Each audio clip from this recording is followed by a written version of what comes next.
خبردار، مجلس میں اگر کوئی سنی بھائی آیا بیٹھا ہے تو وہ ہماری جان ہے. خود نیاز پکائی خود کھا لی، یہ کون سا ہنر ہے؟ اپنے سنی بھائیوں کا احترام کیجیے گا، نیاز پہلے انہیں کھلائیے گا. پڑوس میں بھی جو میرے عزیز رہتے ہیں انہیں نیاز بھیجیے گا، اگر واپس کر دیں تو دوبارہ بھیجیے گا، اگر واپس کر دیں تو سے 12 بھیجیے گا. اس لیے ناراض ہونے کی ضرورت نہیں ہے، یہ آپ کا اور اس کا مسئلہ نہیں ہے، اس کا اور حسین کا مسئلہ ہے.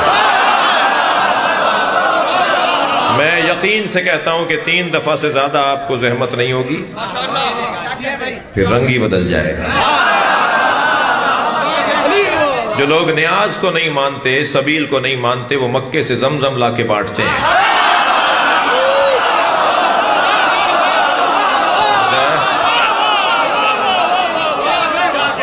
توجہ ہے؟ تھوڑا سا ذہنوں کو آلودگی سے نکلنے دیجئے تو خود باتیں سمجھ میں آ جائیں گی. مجھے تو امام کی آمد کی خوشبو ہو رہی ہے، خوشبو آ رہی ہے، امام کے ظہور کی خوشبو آ رہی ہے. اس لیے کہ امام کے ظہور سے پہلے حقائق کھلیں گے جو کھلنا شروع ہو گئے ہیں. بڑی نایت. میں ایک مدت سے ڈھونڈ رہا تھا کہ پاکستان میں یزید کا چاہنے والا کون ہے.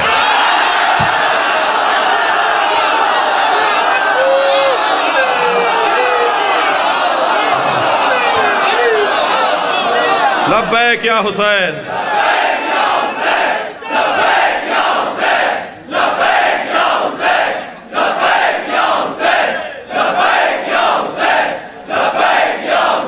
بلند تر صلوات پڑھیں گے.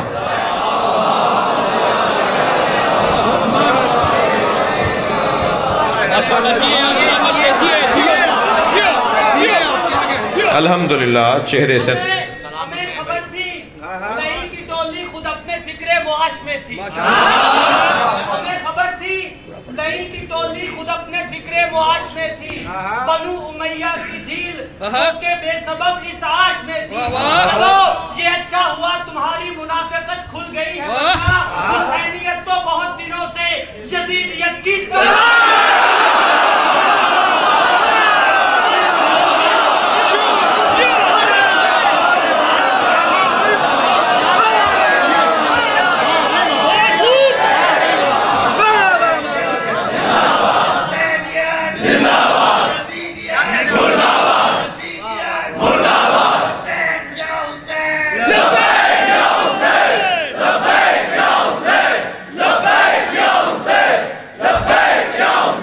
صلوات پڑھیں. میرے بچوں اور جوانوں، خبردار اگر کوئی چپتا ہوا جملہ، کوئی تکفیری جملہ، کوئی دل آزاری کی پوسٹ آپ کے موبائل میں، آپ کے سوشل میڈیا، آپ کے واٹس ایپ پر آئے تو انہیں ویسا ہی جواب نہیں دینا. مہذب لوگ گالیاں نہیں دیتے، اس کے بدلے میں ایک جواب 3 جملوں کا لکھنا ہے. پہلا جملہ تو لکھنا ہے حسینیت، دوسرا جملہ یزیدیت، تیسرا جملہ پاکستان.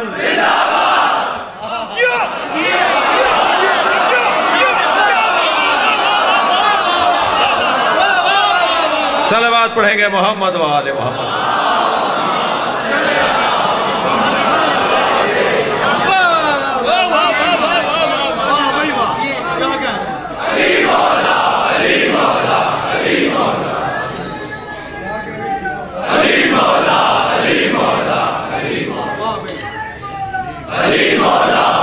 ماشاءاللہ.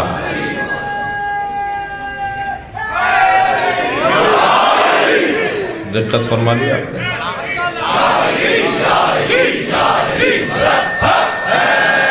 والعصر.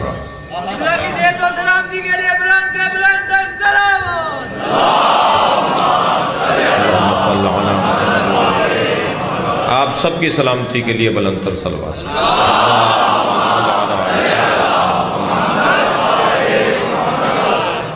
توجہ کر رہے ہیں آپ؟ والعصر، اللہ قسم کھا رہا ہے، تو میں تو قسم اس لیے کھاتا ہوں کہ میری بات پر اعتبار ہو جائے، اللہ کو کیا ضرورت تھی؟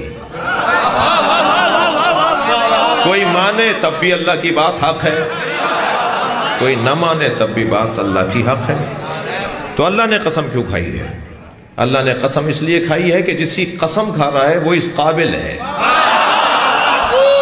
کہ اللہ اس کی قسم کھائے۔ اب اللہ نے قسمیں قرآن مجید میں 15 سے زیادہ کھائی ہیں، 15 سے زیادہ اللہ نے قسمیں کھائی ہیں۔ واللیل والفجر والصبح والنہار، جی، والعصر۔ دیکھیے، نہ کوئی دن قابل اعتبار ہے، نہ قابل مذمت ہے، نہ کوئی گھڑی، کوئی لمحہ، نہ کوئی گھوڑا، نہ کوئی گدھا، نہ کوئی اونٹ، نہ کوئی اونٹنی، نہ کوئی آدمی، کوئی قابل تعریف اور قابل مذمت نہیں ہے۔ نسبتیں ہوتی ہیں جو اسے قابل تعریف اور قابل مذمت بناتی ہیں۔ اگر کسی جانور سے اچھی نسبت ہو گئی ہے تو جانور قابل تعریف، اور اگر کسی آدمی سے نسبت بری ہو گئی ہے تو وہ رضی اللہ نہیں۔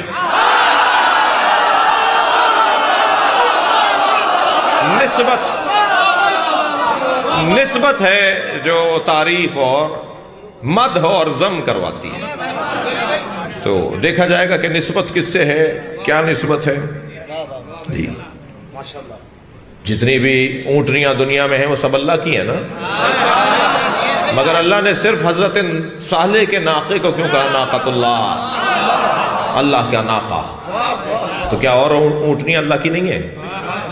ساری اونٹنیاں اللہ کی ہیں، اللہ نے بنائی ہیں، اللہ کی ہیں، اللہ کی ملکیت ہے، مگر صرف ایک اونٹنی کیوں ہے ناقۃ اللہ؟ کہنے لگے اس پہاڑ سے اونٹنی نکلے، اس کے ساتھ بچہ بھی ہو، اس کا دودھ اتنا ہو کہ پوری امت دودھ پیے۔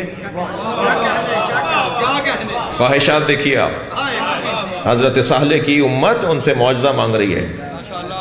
آپ آمادہ ماشاءاللہ مکمل ہیں، مگر آمادہ کر کے ایک جملہ کہہ رہا ہوں، چاہنے والا معجزہ طلب نہیں کرتا۔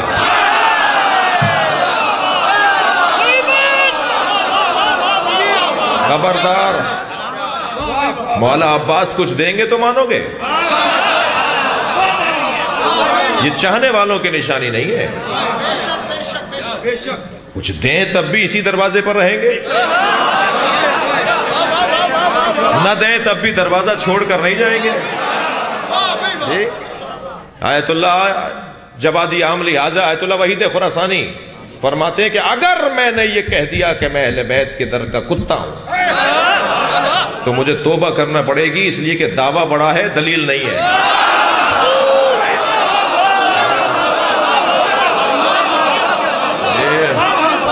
اس لیے کہ کتے کی صفت یہ ہے کہ مالک ٹکڑا ڈالے تب بھی وہیں رہتا ہے، اور مالک ٹکڑا نہ ڈالے تب بھی گلی چھوڑ کر نہیں جاتا۔ ہمیں اہل بیت نے کب نہیں نوازا جو ہم یہ کہیں کہ ہم تو کتے ہیں؟ کب آزمائے گئے؟ یہ انہوں نے تو کبھی ہماری بات ٹالی نہیں، اور خاص طور پر 7 دن سے زیادہ تو یہ اپنے چاہنے والوں کو پریشان نہیں رکھتے، اور 7 دن بھی آزمائش میں اس لیے رکھتے ہیں کہ دیکھتے ہیں کہ دروازہ چھوڑ کے تو نہیں جا رہا ہے۔ خبردار، میں اور آپ جس جگہ بیٹھے ہیں اس سے اچھی جگہ نہیں ہے، کون کہاں بیٹھا ہے مجھے اس سے غرض نہیں ہے، مگر ہم جہاں بیٹھے ہیں وہاں سے جنت کا رستہ بنتا ہے، اس سے بہتر دروازہ نہیں ہے۔ جتنا شکر کریں اللہ کا کم ہے۔ تو پروردگار عالم کیوں قسم کھا رہا ہے؟ اس لیے کہ کوئی نسبت ہے، کسی سے تعلق ہے۔ تو ہم نے جب صفحات پلٹنا شروع کیے تو ہمیں ایک رات نظر آئی جس میں ایک بھائی دوسرے بھائی کے بستر پہ سویا، تو اللہ کو وہ رات اتنی اچھی لگی کہ اللہ نے اس رات کی قسم کھا لی۔ ہم نے تاریخ کا صفحہ پلٹا تو ہمیں ایک دوپہر نظر آئی جب ایک بھائی نے دوسرے بھائی کے ہاتھوں کو اٹھا کے کہا من کنتو مولا، وہ دوپہر اتنی اچھی تھی کہ اللہ نے اس کی قسم کھا لی۔ عزیزان گرامی، یہ ناقے، یہ گھوڑے، یہ گدھے، یہ سب نسبت کے بعد طے پائیں گے کہ کیا ہے۔ عجیب بات نہیں ہے کہ اللہ پورا سورہ گھوڑے پر اتار دے اور قسم کھائے گھوڑے کی بھی نہیں، اس کی ٹاپوں سے اڑنے والی چنگاریوں کی۔ والعادیات، سورہ عادیات، جی، گھوڑے کی پیروں سے اڑنے والی چنگاریوں کی اور ناک سے نتنے سے نکلنے والی سائیں سائیں آواز، سانس کی آوازوں کی۔ میرا تو سوال یہی ہے نا کہ اللہ اگر گھوڑے کی قسم، گھوڑے کے بھی اداؤں کی قسم کھا رہا ہے تو گھوڑے کی پشت پر بیٹھے ہوئے مجاہد کا کیا مقام ہے؟ صلوات پڑھیں گے محمد و آل محمد۔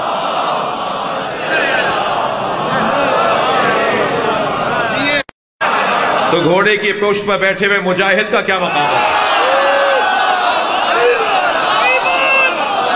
صلوات پڑھیں گے محمد و آل محمد۔